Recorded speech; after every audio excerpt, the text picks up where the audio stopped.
Hello, good evening everybody. आज हम लोग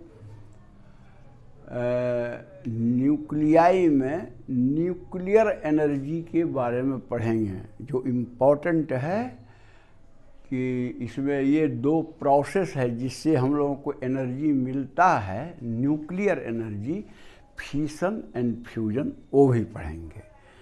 तो सबसे पहले हम समझते हैं न्यूक्लियर एनर्जी के बारे में।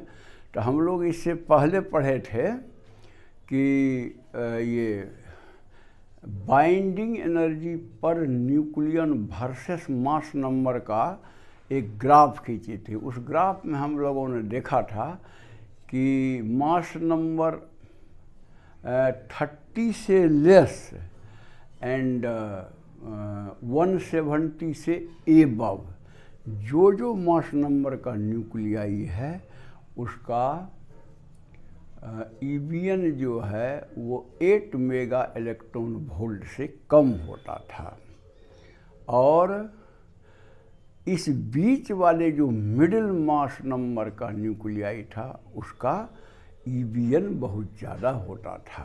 माने ज़्यादा होता था, वो ज़्यादा टाइटली बाउंड मतलब जो रहता है। तो कहने का मतलब मास अगर कम है तो बाइंडिंग एनर्जी ज़्यादा है, और मास ज़्यादा है तो बाइंडिंग एनर्जी कम होता है। तो इसी कारण से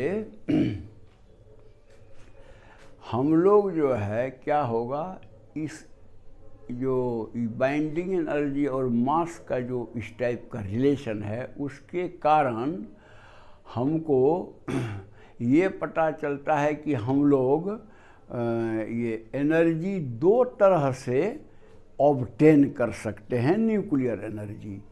तो क्या वो प्रोसेस होगा, तो हैवी न्यूक्लियस मतलब जिसका ए बड़ा है 170 से, उस न्यूक्लियस के टूटने से मिडिल वेट न्यूक्लियाई बनता जिसका कि बाइंडिंग एनर्जी ज़्यादा होता है, और ये एनर्जी उस प्रोसेस से निकलेगा। इस प्रोसेस को फिशन कहते हैं।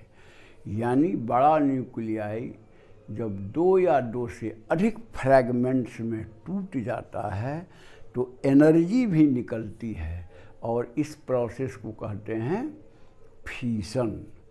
उसी तरह से जब ए यानी मास नंबर लेस देन 30 वाला न्यूक्लियाई सब है, वो कंबाइन करता है। कंबाइन करने से उसका मास कम होता है, बाइंडिंग एनर्जी ज़्यादा हो जाता है। यानी उस केस में भी आपको कंबाइन करने के बाद भी हम लोगों को मिलेगा एनर्जी। तो ये जो प्रोसेस है इसको कहते हैं फ्यूजन प्रोसेस। तो यही बात मैंने इस बाइंडिंग न्यूक्लियर एनर्जी में लिखा है। हाँ, एक पॉइंट और लिखा है कि हम लोगों का जो केमिकल रिएक्शन होता है, केमिकल रिएक्शन, उसमें जो एक्सोथर्मिक मान लीजिए केमिकल रिएक्शन में हम लोगों को जो एनर्जी मिलता है वो कुछ इलेक्ट्रॉन वोल्ट का मिलता है। लेकिन जब न्यूक्लियर रिएक्शन होता है तो उस समय एनर्जी बहुत ज़्यादा मेगा इलेक्ट्रॉन वोल्ट में, आप जानते हैं कि 1 mega electron volt equal to 10 lakh electron volt होता है, यानी 10⁶ इलेक्ट्रॉन वोल्ट्स होता है। तो केमिकल रिएक्शन में बहुत कम मिलता है हम लोगों को एनर्जी, हीट के रूप में या जो के रूप में समझिए। न्यूक्लियर रिएक्शन में हम लोगों को बहुत ज़्यादा मेगा इलेक्ट्रॉन वोल्ट में एनर्जी मिलता है। तो आप समझ गए, बड़ा न्यूक्लियाई टूटेगा तो फिर एनर्जी निकलेगा, तो फिशन प्रोसेस हुआ। और छोटा न्यूक्लियाई मिल के अगर मिडिल वेट न्यूक्लियाई बना देता है तो उस समय भी एनर्जी निकलता है। इस प्रोसेस को फ्यूजन प्रोसेस कहते हैं। तो अब हम लोग थोड़ा सा फिशन और फ्यूजन को भी देखेंगे। तो वही बोले जो हमने कहा कि it is a process in which a heavy nucleus splits into 2 or more middleweight nuclei and large amount of energy is released. किसमें? फिशन प्रोसेस में। तो कैसे इस प्रोसेस को किया जाता है सो देखिए। इस प्रोसेस को करने के लिए जो डिसइंटीग्रेटिंग न्यूक्लियस है उस पर न्यूक्लियर मतलब पार्टिकल का, जैसे आपको न्यूट्रॉन हुआ, प्रोटॉन हुआ या अल्फा पार्टिकल हुआ, उससे बम्बार्डमेंट करते हैं उस न्यूक्लियस पर जो डिसइंटीग्रेट करेगा, और वह 2 या 2 से अधिक फ्रैगमेंट्स टुकड़ा में टूट जाता है और एनर्जी भी निकलता है। तो वो एक थोड़ा इम्पॉर्टेंट रिएक्शन इसमें दिया गया है, यूरेनियम 235 वाला। यूरेनियम 235 92 तो उसका मास नंबर, ये एटॉमिक नंबर होता है यूरेनियम का 92, और 235 उसका एक आइसोटोप है जो 235 उसका मास नंबर है। इस पर अगर न्यूट्रॉन से बम्बार्डमेंट किया जाए तो देखिए ये यूरेनियम 235 प्लस न्यूट्रॉन से बम्बार्डमेंट अगर करते हैं तो बनता है आपको सबसे पहले यूरेनियम 236। तो यूरेनियम 236 जो है वो हाईली फिशनेबल है, टूटने वाला है, 235 नहीं है। तो इसीलिए न्यूट्रॉन से उसको बम्बार्डमेंट करके हम लोग यूरेनियम 236 पहले बनाते हैं जो हाईली फिशनेबल है, और वो देखिए टूटता है बेरियम में और क्रिप्टन में, और 3 ठो न्यूट्रॉन भी उस प्रोसेस में निकलता है। हाँ, तो एक बात है, ये जो फ्रैगमेंट्स निकलता है, ये फ्रैगमेंट्स क्या होता है, आपको एक्साइटेड स्टेट में रहता है। ठीक से समझिए, जो न्यूट्रॉन बम्बार्डमेंट करके फ्रैगमेंट निकला, मतलब न्यूट्रॉन बम्बार्डमेंट करके तो पहले यूरेनियम 236 बनेगा, और वो उसका फिशन होगा यानी टूटेगा, टूट करके वो बेरियम क्रिप्टन बनेगा और कुछ 3 ठो मान लीजिए न्यूट्रॉन निकलेगा। तो इस प्रोसेस में क्या होता है, ये जो बेरियम और क्रिप्टन होता है वो एक्साइटेड स्टेट में रहता है, और बीटा पार्टिकल वगैरह वो एमिट करके अपना ये स्टेबल स्टेट में आता है। तो वही है ये प्रोसेस। इसलिए लिखा है द फ्रैगमेंट्स प्रोड्यूस्ड, माने ये barium and krypton, the fragments produced are radioactive nuclei and emit beta particles to achieve stability, और Q value is of the order of 2 mega electron volt per fission of nucleus। वही कहता है कि Q value is of the order of 200 mega electron volt per fissioning nucleus। तो बहुत ज़्यादा energy हम लोगों को उससे प्राप्त होता है। तो ये आपका हो गया फिशन। अब फ्यूजन बोले हैं, फ्यूजन में क्या होता है, 2 छोटा वेट ए लेस देन माने मास नंबर 30 से कम वाला 2 न्यूक्लियाई मिल करके मिडिल वेट बनाता है, और वो भी जो बड़ा ए इक्वल टू 170 से ज़्यादा मास नंबर वाला जो था वो टूट के भी मिडिल वेट न्यूक्लियाई बनाता है। देखिए नहीं, ये बेरियम और क्रिप्टन क्या है, मिडिल वेट न्यूक्लियाई है। तो छोटा 2 मिल करके वो भी मिडिल वेट न्यूक्लियाई बनता है, और मास चूँकि घट जाता है, मास डिफेक्ट आ जाता है, तो इसका मतलब वो कन्वर्ट हो जाता है एनर्जी में। तो इस प्रोसेस में भी हमको एनर्जी मिलता है फ्यूजन प्रोसेस में। हाँ, तो देखिए हमारा मेन है कि सन जो है सोर्स है एनर्जी का, तो उसमें फ्यूजन होता है, हाइड्रोजन जो है वो जलता है और आपको ये एनर्जी रिलीज होता है बहुत ज़्यादा। तो आगे देखिएगा जो प्रोसेस इसमें है दिया हुआ। हाँ, तो फ्यूजन के बारे में देखिए वही बात लिखा हुआ है, when two light weight nuclei come close with in range of attractive nuclear force that is 1 femtometre. 1 femtometre मतलब 10⁻⁻15 मीटर। जब न्यूक्लियाई आता है 1 फेम्टोमीटर के करीब तो न्यूक्लियर एट्रैक्टिव न्यूक्लियर फोर्स काम करने लगता है और वो न्यूक्लियाई माने कंबाइन कर जाएगा और एनर्जी निकलेगा। लेकिन सवाल है कि ये प्रोसेस कैसे कैरी आउट किया जाए, ये सबसे बड़ा सवाल है। कहता है to bring the nucleus to the range of 1 femtometre, to bring the nuclei माने दोनों छोटे न्यूक्लियाई को 1 फेम्टोमीटर के अंदर में लाने के लिए क्या करना पड़ता है, तो वो देखिए, gas is heated to high temperature. जिस गैस का मान लीजिए हम ये न्यूक्लियस लेंगे, gas is heated to high temperature. High temperature तक अगर हीट कर दीजिएगा तो इलेक्ट्रॉन उससे हट जाएगा और न्यूक्लियस जो है वो बड़ा स्पीड में मतलब उसका मोशन हो जाएगा।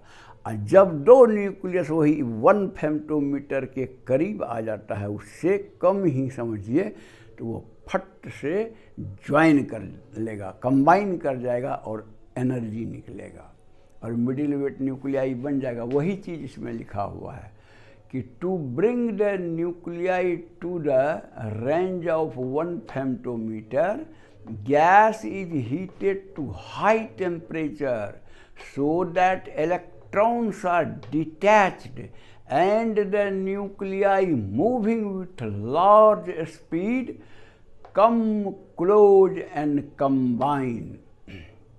इसके लिए कितना टेम्परेचर चाहिए वो भी लिखता है, 10⁹ केल्विन माने 1 बिलियन केल्विन। अच्छा, आपको सूरज के बारे में भी बताए थे कि the source of energy in the sun is the nuclear fusion. Sun के अंदर में, सूरज के अंदर में भी न्यूक्लियर फ्यूजन होता है, इसलिए एनॉर्मस एनर्जी निकलता है पूरा। आप देख रहे हम लोग तो वही एनर्जी हम लोगों को मिलता है। हाँ, तो दिया है वो भी मतलब, हाँ, एंड कम है। The temperature needed is about 10⁹ kelvin. The source of energy in the sun is the nuclear fusion. Here the fusion reaction is a multi-step process। माने करीब समझिए 3-4 स्टेप में होता है और भी कितना डबल होता है। तो देखिएगा यहाँ रिएक्शन लिखा हुआ है, Here the fusion reaction is a multi-step process in which the hydrogen is burnt into helium. Hydrogen burn होकर के हीलियम बनाता है, हेवी न्यूक्लियस, हाँ, जिसका बाइंडिंग एनर्जी ज़्यादा है। अच्छा, helium. Thus the fuel in the sun is hydrogen in the core.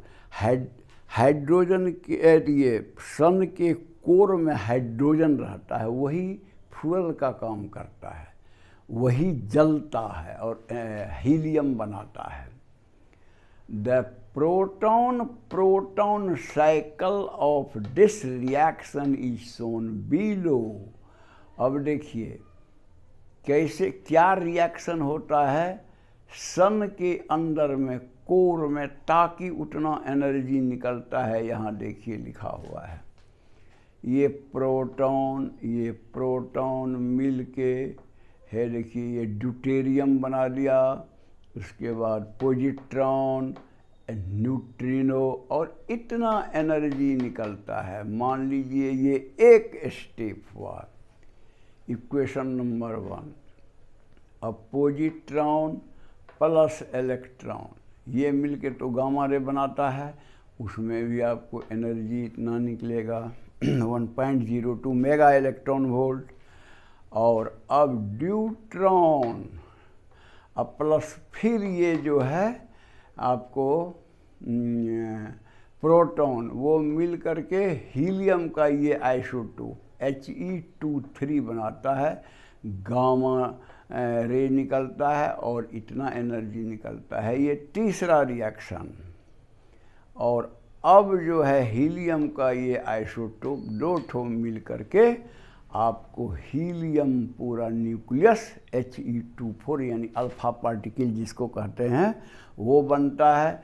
और फिर प्रोटॉन रिलीज होकर के 12.86 mega electron volt energy release करता है। लेकिन देखिए यहाँ लिखा हुआ है, यहाँ से पढ़िए, for the fourth reaction to occur. ये रिएक्शन कैसे अकर करेगा? For the fourth reaction to occur the first 3 reactions must occur twice. ये जो नंबर 1, नंबर 2 एंड नंबर 3 है, इसे 2 बार होना है, तब ये फोर्थ रिएक्शन होगा।